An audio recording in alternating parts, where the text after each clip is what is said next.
This is good news. All of those wannabe agents are gonna leave, and those of you that have experienced bad service before, well, the good thing is that you should be getting good service now, right? Because now an agent definitely needs to know what they're doing. What's going on, everyone? Adrian Hernandez here. And if you're a home buyer or you are a home seller, you have already heard that the NAR, the National Association of Realtors, recently made a settlement on their class action lawsuit for $418 million that could or could not drastically affect the real estate industry. And what I'm here to do today is to share with you home sellers, you home buyers, what this means for you. First and foremost, guys, we got to be able to talk about something. Real estate commissions have always been out there, right? There's been 4%, 5%, 6%. I mean, there's even been 7 and 8% commissions at some given point. I know agents that have taken many listings at 7% because the value was there. They gave the client a much better service. The client ended up making much more money. And what this class action lawsuit says is that, in essence, the commissions that are paid to buyer's agents will not be on the multiple listing services anymore. What this means is that typically, right, if you guys don't know this, real estate agents can go on to a system called the MLS, the multiple listing services, and every single state, every county, every city has a multiple listing services. They are through the Association of Realtors, and there are thousands of different type of associations that are out there under thousands of different names, but they all fall under the NAR, the National Association of Realtors. And inside of there, a real estate agent can look up the property, right, with your criteria. They can look up properties, and on those properties will show a commission that they will earn if they sold that property, right? Now, what this says is that, in essence, there will not be a percentage or commission that's going to show on the MLS anymore. So most agents will see 2%, 2.5%, 3%, and they would make the 2.5% off the sales price. Well, that's not going to be the case anymore on the MLS. However, that doesn't mean that buyer's agents are not going to receive commissions, because it states that you can still negotiate your commissions in the contract. You can still ask for a buyer's agent commission inside of the purchase agreement, or any addendums or any other paperwork that you're going to be supplying the agent or the seller with when you present an offer. So what this really does is this just changes the MLS offering commissions, that is freely out loud, right? Freely right in front of your face, versus a buyer's agent negotiating those commissions on a contract, asking for those commissions on a contract. So is there a massive change? Yes. However, agents are going to learn to pivot around it. They're going to learn to adapt with it. And the good thing, guys, is if you've ever worked with a non-professional real estate agent, and I know you may think all real estate agents are professional, but the reality of the situation is that they are not. And most real estate agents don't really know what they're doing. This is somewhat good news, because those agents are going to leave the marketplace. This is no longer going to be a side thing that someone does. This is no longer going to be, well, you know, that didn't work out, so I'm going to go sell real estate. Because it's going to be a little bit more difficult for a buyer's agent or an agent in general to earn any commissions or money when they're selling a property. Okay.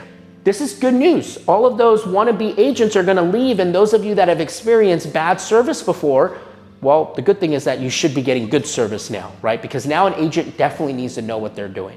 They're going to have to negotiate inside the contract. They're going to have to know what paperwork to use. And if you guys are wondering what paperwork is involved, it's really important that you contact your local real estate agent and you ask them, what is the paperwork? What is going to go, what does all of this mean, right? What does this mean to me, and what paperwork do I need to fill out? What is it that I need to be aware of when I'm buying a home, when I'm selling a home? Because I'm going to tell you this, every brokerage is going to have their own set ways of doing things. Now, the National Association of Realtors states that there are certain guidelines, there are certain things that we're going to have to follow. A buyer's going to have to sign what's called a buyer-broker agreement, where it says that I am specifically working with you, Mr. Buyer, and that inside of that broker agreement, there could or could not be compensation that is involved with me selling you or showing you a home.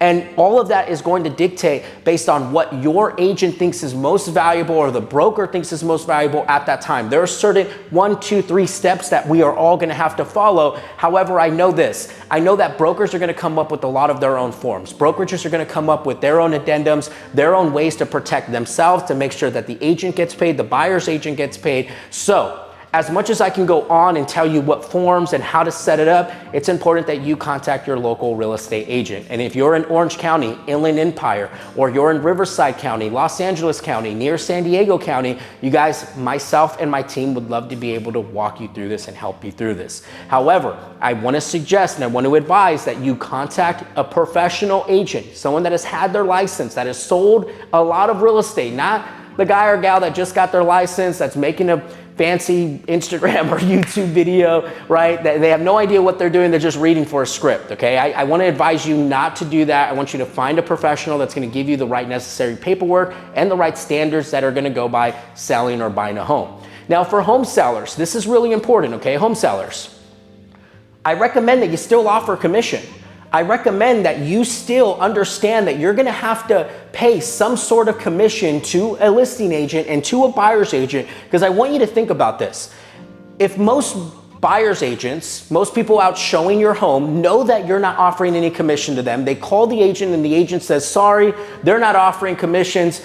I just want to be honest with you. I don't know how many of those people are going to show your home, right? Don't use this to try to save some money when it comes to, I'm not going to offer any commissions and I want a flat fee. And I just want to remind you that you get what you pay for. So as a home seller, maybe you're not offering out crazy amounts of commission the way that it used to be. Maybe you're not paying 7%, maybe you're not paying 6%, but I want to advise you that you have to offer something in order to give the agents an incentive to work hard for your property. I mean, no one's going to work for free. And I want to advise you to incentivize them so they can work hard on making sure that they get you the most amount of money. And most importantly, they negotiate correctly on your behalf. Because what this is really going to come down to is, can the agent negotiate tough enough? Can the agent be strong enough to really make sure you don't leave any money on the table? But most importantly, still get the highest sales price for your home. Because let's be honest, there are two things that we're looking for as a home seller. How do I get the highest sales price, and how do I net the most amount of money? Am I right or am I wrong? I mean, that's really what we're looking for, right? But there's also a third layer to that. And it's, how do I protect myself to where nothing comes up in the future? How do I make sure that I'm really protected? Is this agent really protecting me, right? And these are all things that you're gonna have to talk to your agent about. And what I want you guys to understand is that the moment you feel, the moment you know, like, this guy may not know what he's doing, or this gal may not know what they're doing, I want you guys to find a professional. Okay, what this is going to do is it's going to weed a lot out. It's going to weed out a lot of the non-professionals. It's going to get rid of the people that don't know what they're doing. And I think that's a good thing, because now you're going to get quality service. Now you're going to get people that actually treat this like a career and not a side job. Okay, so home sellers, remember, you get what you pay for. Just because this is in effect, that doesn't mean you don't offer commissions. Because I want to remind you, if you don't offer commissions here, you're going to have to buy a house. You're eventually going to have to buy another house, unless you have multiple different properties that you're selling. But if you go to buy another house, right, and let's just say you didn't offer commissions on your first house and you didn't get as much for it, and now you're going to go buy a house, and now all of a sudden your agent isn't working as hard because they're not getting paid also, and they're showing you whenever it's convenient, they're sending you whatever they can send you, well, it could come back around to you. And so just be careful, guys. Just be careful if you're a home seller. Be careful if you're a home buyer. We don't know what this all is going to look like 3, 4, 5 months down the road. We don't know what's going to happen, but I will tell you this: the strong agents will adapt, and they're going to lead you in the right direction. They're going to guide you into the right direction so you don't leave any money on the table.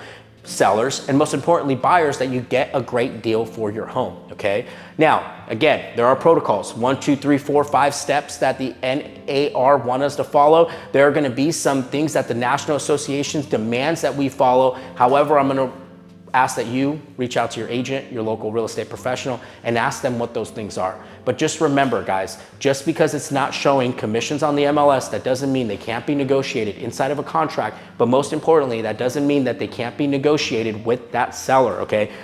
And if you're a seller, provide some money to the buyer's agent, okay? Don't leave them hanging, right? I think that that's gonna be The curse to what's going on is that a lot of home sellers are gonna say, well, great, I can list it for 1%. You're right, you can. You cannot offer any buyer's agent commissions. And you tell me how that goes for you. You tell me how many people come and see your home. You tell me how hard your agent's gonna fight for you to make sure that you get the most amount of money. Okay, so these are all things to look at. If you guys have any questions, feel free to reach out to me. My information is located below, guys. We're here in Orange County. We're in Dana Point, California. Most importantly, we service Inland Empire, Riverside County, LA County, Orange County, and San Diego County. So if you need anything at all, reach out to me. I hope this video was helpful. If you guys need additional resources, you can always go to NAR website, and there's plenty of resources that they have provided for the local consumer. But I just want to give you my 2 cents of it, of what I think is going to be beneficial, of what I think you need to look out for, and most importantly, what it's going to take to make sure you save money and earn the most amount of money when you're when you are selling your home or buying a home. Cool? If you found this video helpful, go ahead and hit the like button below. This is Adrian, your REI, Real Estate Information YouTube channel, where you can get the most valuable information when it comes to selling or buying a home. Share this video with somebody that you think can benefit from it, and I'll see you guys all in the next episode. Let's go.